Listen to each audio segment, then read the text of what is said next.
স্বাগত গ্লোবাল টাইমে। বিশ্বের নানা প্রান্তের খবর নিয়ে আপনাদের সঙ্গে আছি আমি আসিফ টিপু। দেখছিলেন শিরোনামগুলো, এবারে বিস্তারিত। ইউক্রেন যুদ্ধ বন্ধে মস্কোয় ভ্লাদিমির পুতিনের সঙ্গে মার্কিন প্রতিনিধিদের বৈঠকে শান্তি চুক্তির বিষয়ে কোনো সমঝোতা হয়নি, এমন দাবি করেছে ক্রেমলিন। তবে বৈঠকের আগে ইউরোপকে কড়া হুঁশিয়ারি দিয়েছেন পুতিন। সাফ জানিয়েছেন ইউরোপ যুদ্ধ চাইলে প্রস্তুত রাশিয়াও। তবে ডোনাল্ড ট্রাম্প এই ইস্যুতে সমাধান কঠিন বললেও যুদ্ধবন্ধে যুক্তরাষ্ট্রের সদিচ্ছার প্রশংসা করেছেন ভলোদিমির জেলেনস্কি। দ্বিতীয় বিশ্বযুদ্ধের পর ইউরোপের সবচেয়ে ভয়াবহ সংঘাত নিরসনে ক্রেমলিনে বৈঠক করলেন ভ্লাদিমির পুতিন এবং ট্রাম্পের দুই প্রতিনিধি স্টিভ উইটকফ ও জেরেড কুশনার। তবে আলোচনার টেবিলে বসার আগেই সুর চড়ান রুশ প্রেসিডেন্ট। হুঁশিয়ারি দেন, রাশিয়ার বিরুদ্ধে যুদ্ধে জড়ালে ইউরোপকে দ্রুত পরাজয় বরণ করতে হবে। বৈঠকের পর রুশ প্রেসিডেন্টের উপদেষ্টা ইউরি উশাকভ স্পষ্ট করেন, আলোচনা গঠনমূলক হলেও শান্তি এখনো অধরা। বিশেষ করে ভূখণ্ডগত বিরোধের মতো জটিল ইস্যুতে কোনো সমঝোতায় পৌঁছানো সম্ভব হয়নি। শান্তির পথ খুব একটা প্রশস্ত হয়নি, তবে পরিস্থিতির নতুন করে অবনতিও ঘটেনি। অন্যদিকে ইউক্রেন যুদ্ধকে এক বিশৃঙ্খল পরিস্থিতি হিসেবে উল্লেখ করেছেন ডোনাল্ড ট্রাম্প। বছরের শেষ মন্ত্রিসভার বৈঠকে মার্কিন প্রেসিডেন্ট স্বীকার করেন, আলাস্কা সামিট কিংবা জেলেনস্কির সঙ্গে বৈঠকের পরও সংকট কাটেনি। তার মতে, জটিল এই যুদ্ধের সমাধান মোটেও সহজসাধ্য নয়। আমরা এটি মীমাংসা করার চেষ্টা করছি। 8টি যুদ্ধের মীমাংসা করেছি আমি। এটি হবে 9ম যুদ্ধ। পরিস্থিতি সহজ নয়। এটি এমন একটি যুদ্ধ যা আমি প্রেসিডেন্ট হলে কখনো ঘটতো না, এমনকি সুযোগও ছিল না। অবশ্য শান্তি আলোচনার গতি আর ওয়াশিংটনের আগ্রহ দেখে আশার আলো দেখছেন ইউক্রেনের প্রেসিডেন্ট ভলোদিমির জেলেনস্কি। ডাবলিনে তিনি জানান, যুক্তরাষ্ট্র কূটনৈতিক সমাধানের পথ থেকে সরে আসেনি। সংঘাত নিরসনে তাদের এই তৎপরতা ইতিবাচক বলেই মনে করছেন ইউক্রেনের প্রেসিডেন্ট। নিবির আমিন, নিউজ 24। দক্ষিণ এশিয়ায় বন্যা আর ভূমিধসে মৃতের সংখ্যা 1300 ছাড়িয়ে গেছে। এর মধ্যে সবচেয়ে ভয়াবহ অবস্থা ইন্দোনেশিয়ায়। সুমাত্রা দ্বীপে শুধু এই দেশটিতেই প্রাণ গেছে 750 মানুষের।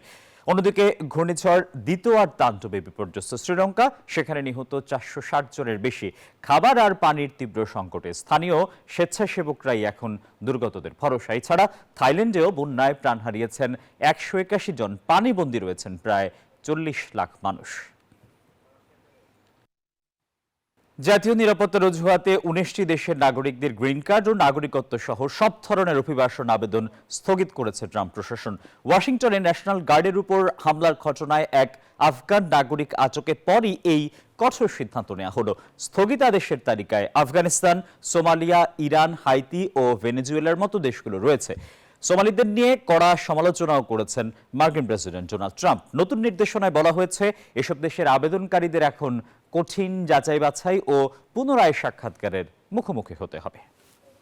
ভেনেজুয়েলায় শিগগিরই স্থল অভিযানের ঘোষণা দিলেন মার্কিন প্রেসিডেন্ট ডোনাল্ড ট্রাম্প। আর এ হামলার লক্ষ্যবস্তু মাদক সাম্রাজ্যের অবকাঠামো হবে বলে জানান তিনি। এ পরিস্থিতিতে নিজেদের শক্তিমত্তা দেখাতে ব্যস্ত যুক্তরাষ্ট্র পানামার সাথে যৌথ সামরিক মহড়ায় অংশ নিয়েছে দেশটি। তবে মাদুরোকে উৎখাতের চেষ্টা বন্ধ করতে ট্রাম্পের প্রতি আহ্বান জানিয়েছেন পোপ লিও।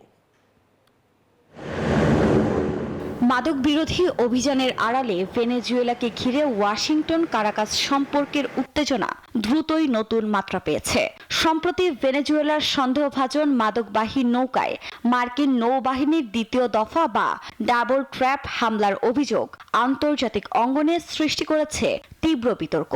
তবে মার্কিন প্রেসিডেন্ট ডোনাল্ড ট্রাম্পের দাবি, দ্বিতীয় দফার হামলার ব্যাপারে তিনি কিছুই জানতেন না। এ পরিস্থিতির মধ্যেও ভেনেজুয়েলায় হামলার সিদ্ধান্তে অনড় ট্রাম্প। শুধু সমুদ্র পথেই নয়, যে অঞ্চলেই মাদক সন্ত্রাসীরা থাকবে সেই অঞ্চলকেই হামলার লক্ষ্যবস্তু বানানোর হুঁশিয়ারি দেন তিনি।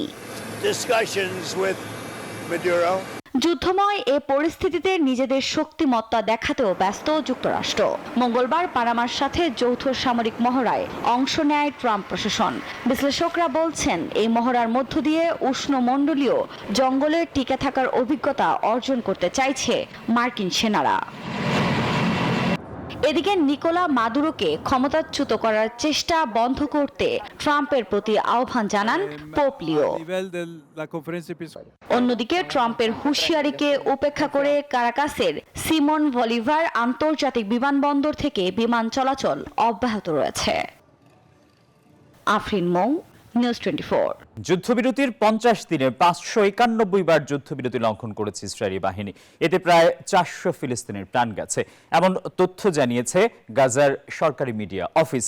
এদিকে হামাস শেষ 2 জিম্মির একজনের দেহাবশেষ ফেরত দিলেও এর সাথে মৃত জিম্মিদের কোনো সম্পর্ক নেই বলে অভিযোগ করেছে তেল আবিব। অন্যদিকে জাতিসংঘের খসড়া প্রস্তাবে ফিলিস্তিনি ভূখণ্ড থেকে ইসরায়েলকে সরে যাওয়ার আহ্বান জানানো হয়েছে।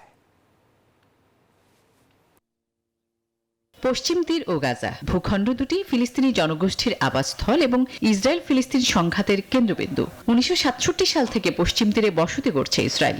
আন্তর্জাতিক আইনে এই বসতিগুলোকে অবৈধ বিবেচনা করা হলেও পশ্চিম তীরে ইসরায়েলি দখলদারিত্ব চলছেই।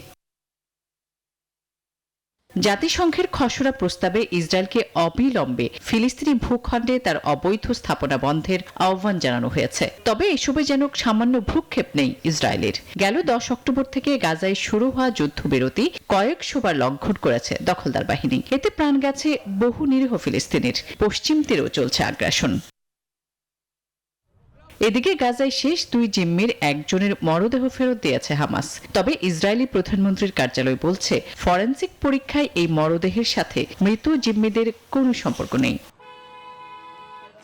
অন্যদিকে অবরুদ্ধ গাজায় মানবিক সংকট চলছে দাবি করে সব সীমান্ত ক্রসিং খুলে দিতে ইসরায়েলের প্রতি আহ্বান জানিয়েছে জাতিসংঘ। তবে ফিলিস্তিনিরা যাতে গাজা উপত্যকা ছাড়তে পারে সেজন্য শিগগিরই রাফা ক্রসিং খুলে দেওয়া হবে বলে জানিয়েছে নেতানিয়াহু প্রশাসন। আসমাতুলি, নিউজ 24।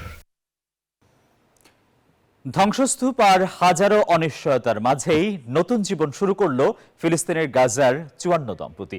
গাজার খান ইউনিসে এক গণবিয়ের অনুষ্ঠানে গাঁটছড়া বেঁধেছেন তারা। এই অনুষ্ঠানের আয়োজন করেছে সংযুক্ত আরব আমিরাতের একটি সংগঠন। যুদ্ধবিধ্বস্ত অবরুদ্ধ গাজায় এ যেন আশা ও সহনশীলতার এক বিরল মুহূর্ত। 2 বছরের ধ্বংসযজ্ঞ, মৃত্যুর মিছিল আর সীমাহীন অনিশ্চয়তার মধ্যে গাজার খান ইউনিসে একটি গণবিয়ের অনুষ্ঠানে বিয়ে করেন 54 দম্পতি। শত শত ফিলিস্তিনি এই আয়োজনে অংশ নেন। নবদম্পতিরা ফিলিস্তিনি পতাকা দুলিয়ে এবং ঐতিহ্যবাহী পোশাকে সজ্জিত হয়ে ধ্বংসস্তূপের মধ্য দিয়ে হেঁটে যান। পরিবার এবং স্থানীয়রা নেচে গিয়ে আনন্দ ভাগাভাগি করেন। ধ্বংসযজ্ঞের মধ্যেও আমরা নতুন জীবন শুরু করব। ইনশাআল্লাহ এবার যুদ্ধের অবসান হবে। আমরা পৃথিবীর বাকি মানুষের মতো সুখী হতে চাই। আমার স্বপ্ন ছিল একটা বাড়ি, চাকরি, স্বাভাবিক জীবন। আজ আমার স্বপ্ন শুধু একটাই, তাঁবু পাওয়া। সংযুক্ত আরব আমিরাতের আল ফারিস আল শাহিম নামক একটি সংগঠনের উদ্যোগে এই গণবিয়ের আয়োজন করা হয়। দম্পতিদের নতুন জীবন শুরুর জন্য কিছু আর্থিক সহায়তা ও প্রয়োজনীয় জিনিসপত্র দিয়েছে সংগঠনটি। তবে গণবিয়ের মধ্যেও যুদ্ধের ভয়াবহ স্মৃতি ও চলমান মানবিক সংকটের ছাপ এড়ানো যায়নি। কারণ গাজার 20 লাখের বেশি মানুষের অধিকাংশই বাস্তুহারা। মাটির সঙ্গে মিশে গেছে গোটা শহর। খাবার পানি ও ওষুধেরও চলছে তীব্র সংকট। আসমাতুলি, নিউজ 24। তারই ছিল নিউজ 24 গ্লোবাল টাইমের এখনকার আয়োজন। সবাইকে ধন্যবাদ।